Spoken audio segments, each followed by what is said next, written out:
Hello, this is Mary Roddie from Charing Cross Hospital in London and the UK OsiriX user group, and this is a revision tutorial for delegates who attended the latest OsiriX masterclass held at the Royal College of Radiologists, and will cover some of the topics that we discussed on the day using OsiriX Lite.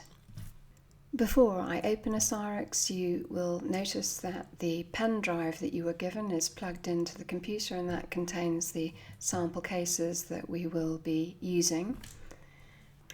So I'm now going to open OsiriX Lite, and the version that I'm using at the time of this recording is version 6.5. Now, if you have imported the OsiriX preferences for OsiriX Lite that we sent you by email after the course, your interface should look something like this, and you will notice that there is an advertisement for OsiriX in the bottom part of the screen on the left hand side, and also that all your images will have a Not for Medical Usage logo, and if you're using the free version you're not going to be able to get rid of that. The first task we'll revise is the importation of DICOM files into the database, and if you remember, we do that by pressing import and then going to the place where the cases are stored, which in this case is the OsiriX pen drive, and we want to look at the folder that says DICOM cases. Now remember, OsiriX is only going to download DICOM, it's going to ignore everything else, so we don't need to go further into that folder, and we're just going to press open. And what will happen is that we'll be asked whether we want to copy the files or copy the links, and remember, we always want to copy the files. So once we do that, you'll see that the cases will start to come across, and you'll see some activity here, and because there are quite a few cases, this will take a little bit of time, and you'll see that the cases are beginning to appear in the documents database. You can see that the cases have now all copied across into the documents database, and the activity has disappeared from the bottom left of your screen. All of these patients have been given fictitious names for teaching purposes, apart from the case at the bottom. We're now going to revise importing a JPEG into OsiriX, and if you remember, the way we do that is not by using the import button, but by using one of the plugins that you have already installed, and that is the JPEG to DICOM plugin. So if we open that up, you'll remember that we have the option of either adding a JPEG image to an existing case, in which case we would press this button, or importing a JPEG as an entirely new case, in which case you press the custom button. So we're now going to select the chest radiograph JPEG, which I've highlighted here, and we're going to give it a name. Let's call it case 01, and also call the patient ID case 01, and in study description we can write CXR. If we want to, we can specify whether it's a male or a female patient at this stage, but that's not really important, and we'll now press open.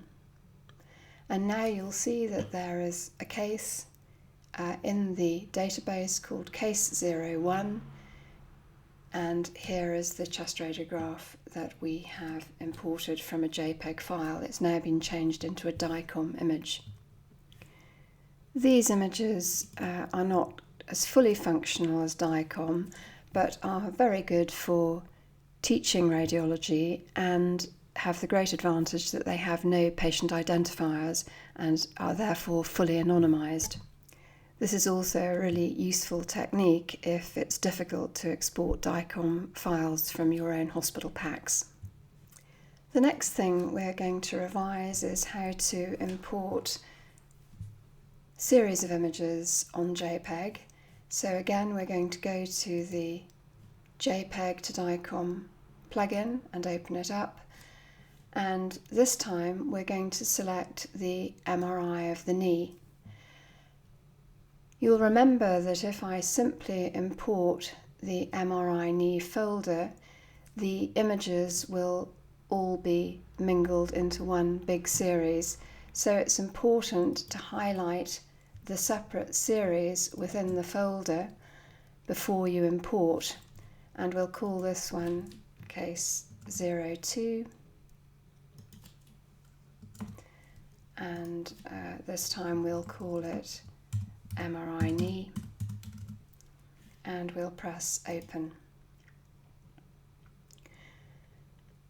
And this takes a little bit longer, but you'll see now we've got an MRI knee.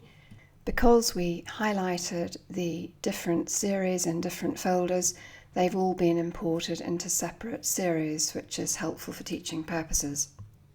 The final thing we'll cover in this tutorial is how to import a JPEG image into an existing case. So if we look, for example, at Pierce Brosnan at the top, who has got 4 images of a wrist, we're now going to import some additional images into that using the JPEG to DICOM plugin. Now what you'll see is that this time we're going to select from the selected study in the database window, and if I select this X-ray of the finger, and it doesn't matter what's written down here, we don't need to change that because we're importing it into an existing case. We just press open, and now you will see that in addition to those 4 images we have 2 new images of the finger. So what we've revised in this tutorial is how to import DICOM images into OsiriX Lite, and also how to import JPEGs either as new individual cases or as additional images into an existing study. In the next tutorial we will cover optimization of images. Thank you very much.